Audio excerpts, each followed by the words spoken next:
এখন গাজীপুরে পেয়ে যাচ্ছেন উড ফায়ার লাইভ পিৎজা। আজকে আমরা চলে আসলাম উড ফায়ার লাইভ পিৎজা। এই পিৎজার দাম কেমন, মান কেমন, বিস্তারিত থাকছে আমার এই ভিডিওতে, দেখতে আমার সাথেই থাকুন।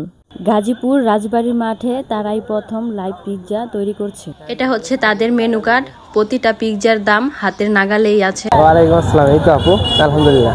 আমরা আজকে চলে আসলাম আপনাদের দোকানে। জি, এখন আমাদের দিলেন এটা মানে কোন আইটেমটা দিলেন আমাদের? এটা হচ্ছে চিজ ওভারলোড, মানে আমাদের এইখানে মানে চিজ যেটা সবচেয়ে বেশি থাকবে, ভরপুর চিজ যেটা, ওইটা হচ্ছে আপনাদের দিচ্ছি আমরা।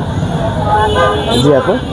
তো এখানে আসলে ভাইয়াদের আপনারা আর আমাদের আর আমাদের লোকেশন হচ্ছে রাজবাড়ি মাঠের গেটের সামনে।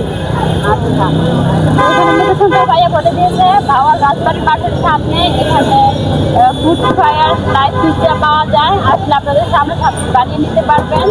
এই ভাইয়াটা আমাদের জন্য পিৎজা বানাচ্ছে, তো আমি সামনে থেকেই দেখছি। আর এটার মধ্যে কি কি উপকরণ দিচ্ছে সবকিছু আমার চোখের সামনেই। শুধু আমাদেরটা না, সবার সামনে সবার পিৎজা তৈরি করে দিচ্ছে।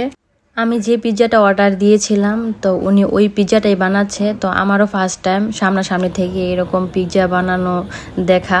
আমি যে পিৎজাটা অর্ডার দিয়েছিলাম এটা ছিল মেনু কার্ডের 4 নাম্বার পিৎজা, 10 ইঞ্চির।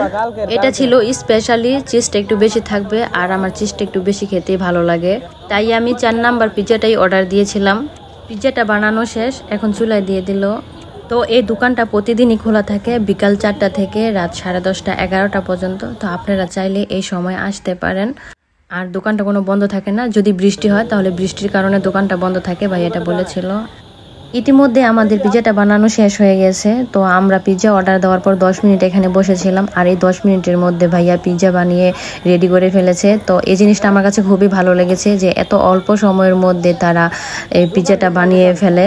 তো সময়ের জন্য আমি এখানে বসে পিৎজাটা খেতে পারিনি, তো এটার টেস্ট কেমন আমি এখন বলতে পারবো না। তো ভাইয়াটাকে বললাম যে আমাকে পিৎজাটা পার্সেল করে দিয়ে দেন। তো ভাইয়াটা কাটিং করে সুন্দর করে আমাকে পার্সেল করে দিয়ে দিল।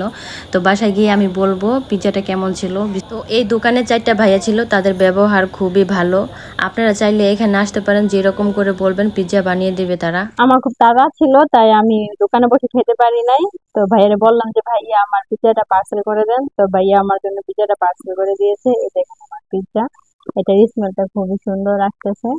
তো এটা খেয়ে দেখার পালা, তারপর আমি বলবো যেটা কেমন লাগে।